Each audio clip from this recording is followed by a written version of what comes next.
Por suerte viene con un tema acotado. No voy a hablar de economía ni de cuestiones laborales en términos abstractos, porque la verdad es que ambos que me precedieron estuvieron muy bien, sino que me voy a centrar un poco en lo último que estaba diciendo Matías, en aquellos desafíos que en algún punto en el proceso popular que significó el gobierno anterior y que me encargo de reivindicar cada vez que puedo, que creo que en esta etapa todo se tornó cada vez más claro, más evidente.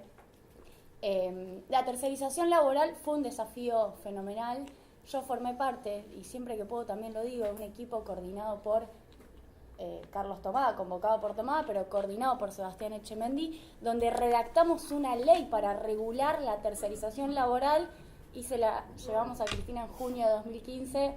Estábamos cerrando las listas, elecciones presidenciales. Bueno, chicos, llegaron un poco tarde. Pero la verdad es que como proyecto político íbamos en camino hacia eso.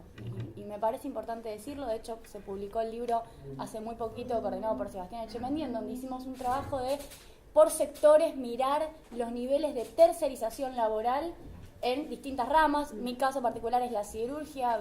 Vengo de estudiar en mi maestría en Economía Política en Flaxo y ahora en el doctorado en Desarrollo Económico junto con el gran economista Fernando Porta, con Eduardo Basualdo, con Victoria Basualdo, la tercerización laboral en Siderca Campana, en Siderar San Nicolás y en Asindar Villa Constitución. Mi viejo fue un dirigente sindical muy importante de Asindar Villa Constitución, de la UAM de Villa, que además rompió con la CGT, se fue a la CTA en los 90. En fin, así que con ese contexto mostramos que la tercerización llega al 50% de los trabajadores industriales siderúrgicos ahora. No es que estamos ahora, estamos parados en esta situación expandida en el marco de el proceso político del kirchnerismo. Con Lula en Brasil pasó lo mismo, pasó lo mismo desde la reactivación económica post-2000. Entonces también hay que repensar, sobre todo retomando lo que decía Agustina en la última parte sobre el neoliberalismo tardío y cómo vuelven, hasta qué punto en algunos aspectos nunca se fueron.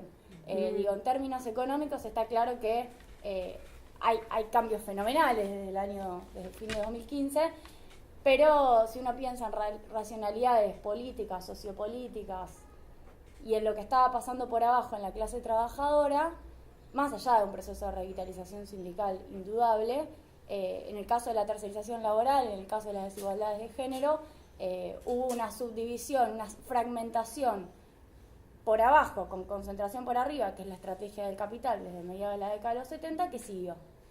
Entonces, por eso quería hacer una nota al pie sobre la tercerización laboral, porque es un eje que particularmente trabajo, que si todo sale bien voy a defender tesis doctoral en marzo, pero y ahora sí me quiero meter en la cuestión de género, porque habiendo hecho esta introducción, creo que el movimiento feminista, nosotras, las mujeres fundamentalmente, pero el movimiento feminista con identidades disidentes también, creo que está yendo al hueso de lo que es el neoliberalismo, les está doliendo. De hecho, con No te metas con mis hijos no te metas, que salió este último tiempo, es claramente una reacción fenomenal. Bolsonaro en Brasil es también una reacción al movimiento feminista brasileño, y de hecho tuve la particularidad de estar en Brasil. La campaña contra Manuela, la candidata vicepresidenta de Haddad, fue impresionante. Entonces hay que empezar a mirar esas disputas. Concretamente, el macrismo está intentando resignificar esta batalla feminista, así como el presidente Macri dijo el 1 de marzo que iba a mandar al Congreso, en la apertura de sesiones de este año, iba a mandar al Congreso una ley de equidad de género.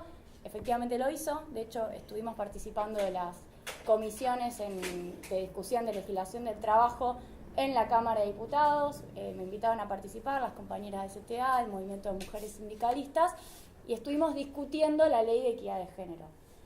Tiene varios problemas y vengo específicamente a hablar de esto porque creo que hay un transformismo, creo que hay una idea de retomar reclamos que en este caso son bien profundos y que plantean un problema de segregación socioocupacional que es bastante más profunda que lo que plantea el macrismo en términos de paridad salarial, ¿no? La ley plantea que hay que resolver problemas de paridad en donde mujeres y hombres tendrían distinta remuneración por igual tarea, realizando, digamos, como acabo de decir, igual tarea en mismos lugares de trabajo, en el mismo establecimiento laboral, es decir, teniendo diferenciales ante una supuesta paridad.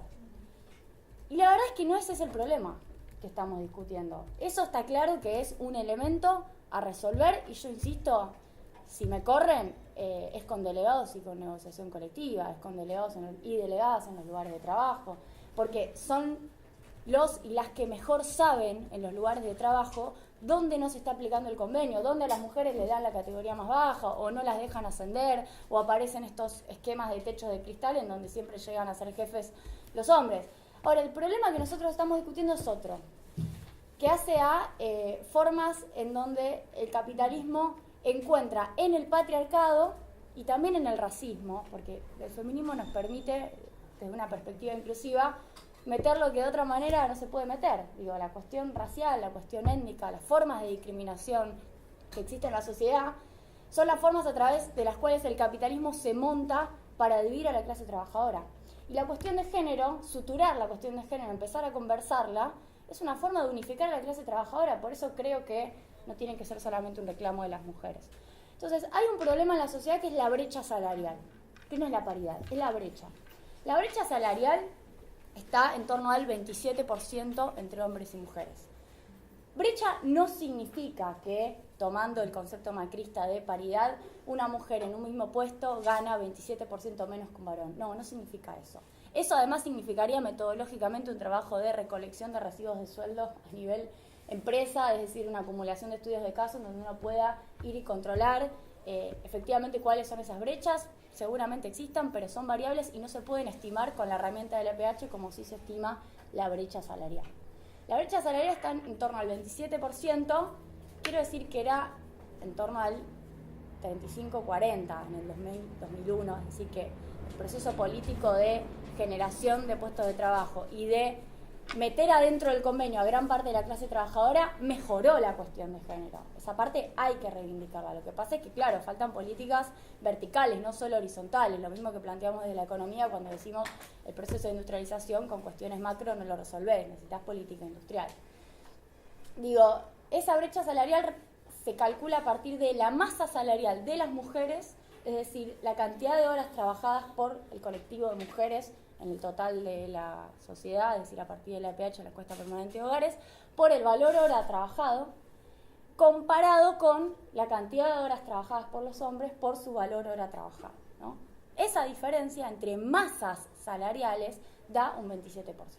Entonces, cuando uno se mete a mirar qué es lo que está pasando en la masa salarial femenina o en la masa salarial compuesta fundamentalmente por mujeres, bueno, ahí aparecen los problemas del patriarcado. Digo, traje algunos números para conversar. En primer lugar, las mujeres trabajan menos horas que los hombres.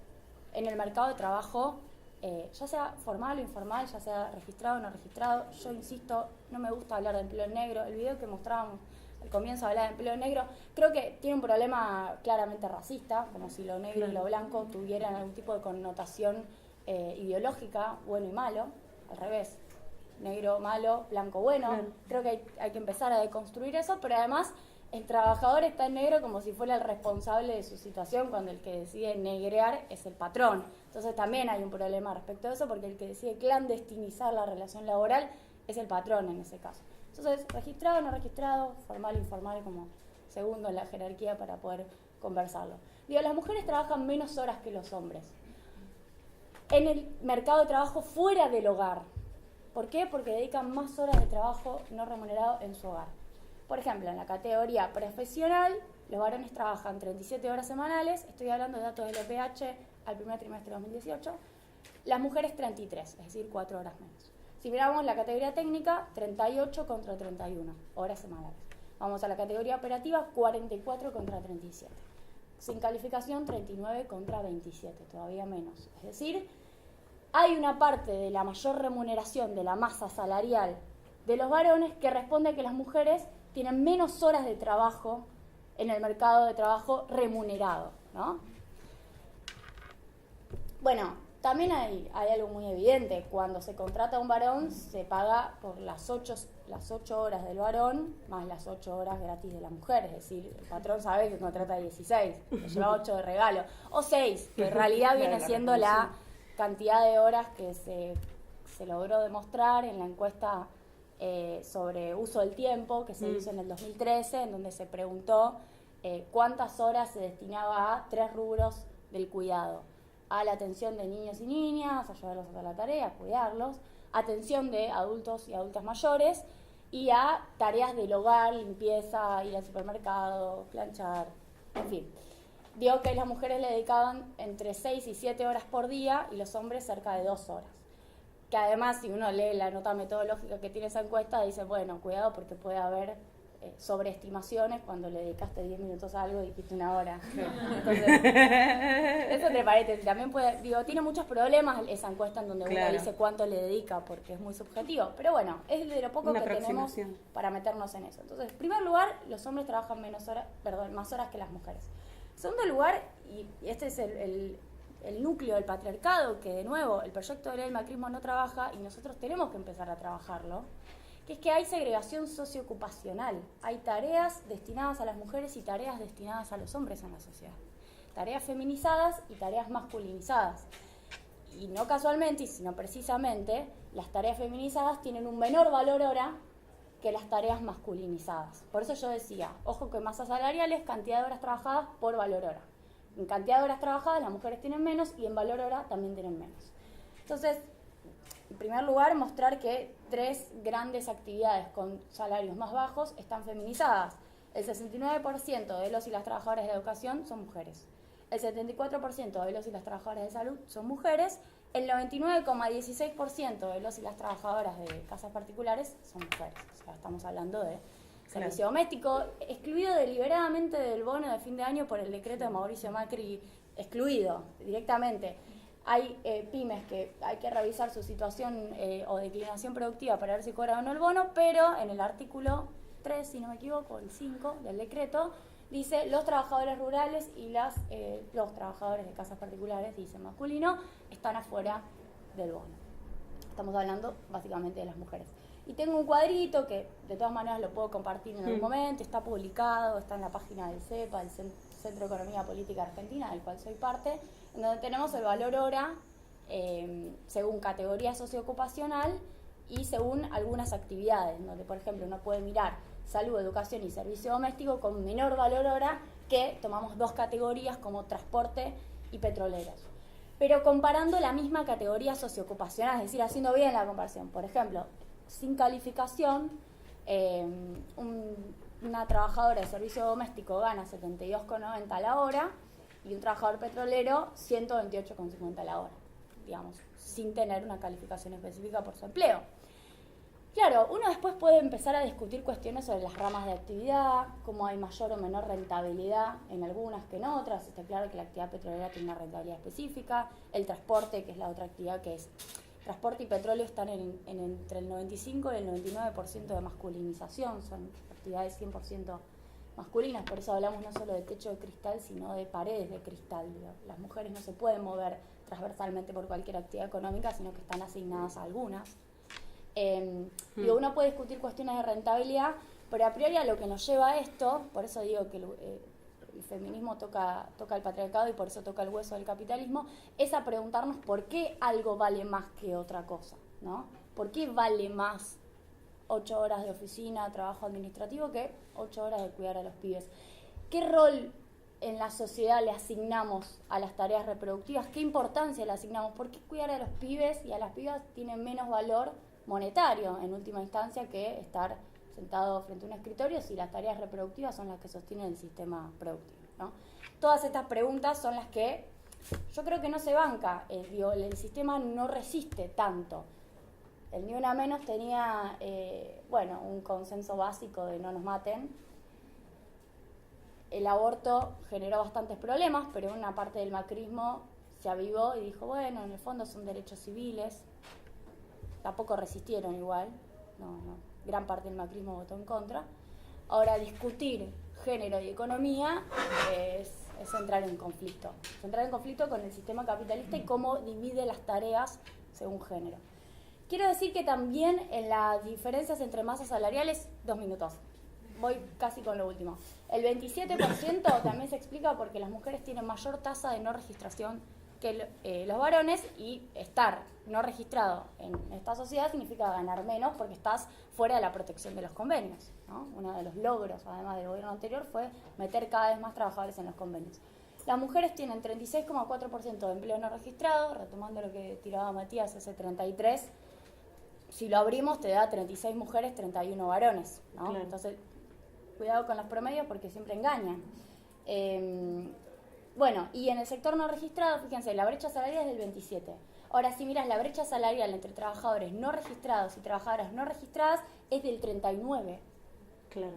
Entonces, evidentemente, cuando el mercado regula para abajo a las mujeres.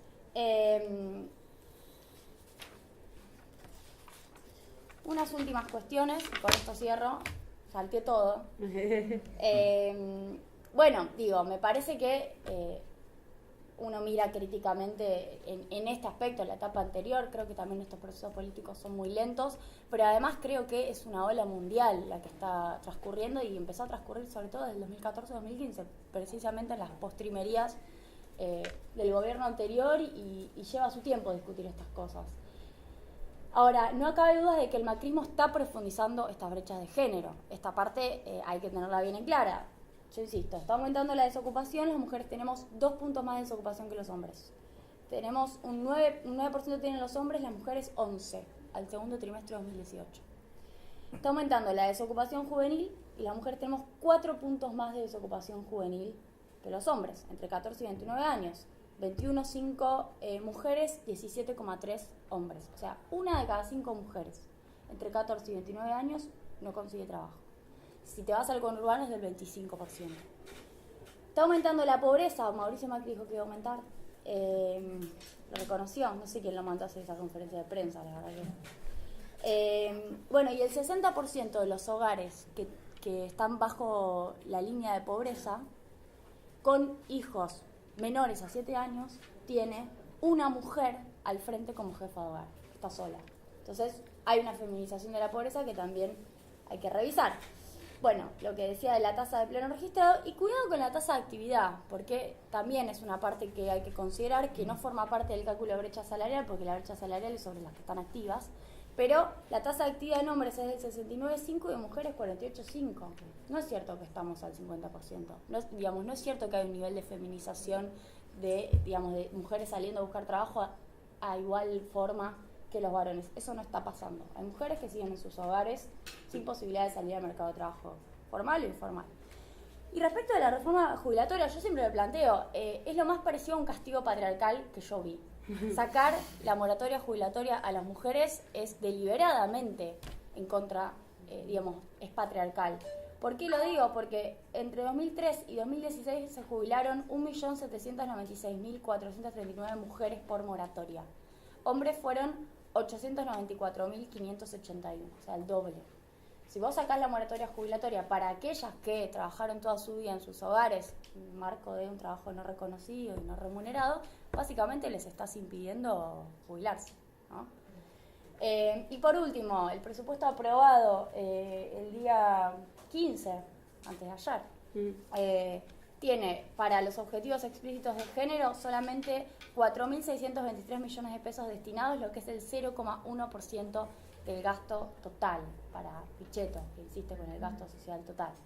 Y es una caída en términos reales del 19,1% de este presupuesto 2019 respecto del anterior en cuestiones de género. Puedo profundizar, el Instituto Nacional de la Mujer cayó 11% en términos reales, el programa de atención a la madre y al niño, que tiene un nombre horrible, cayó un 74% en términos reales la adjudicación presupuestaria, lo cual, insisto, creo que hay que ser honestos intelectualmente y decir que lo quieren eliminar, porque si cae un 74% en términos reales significa que pierde total incidencia.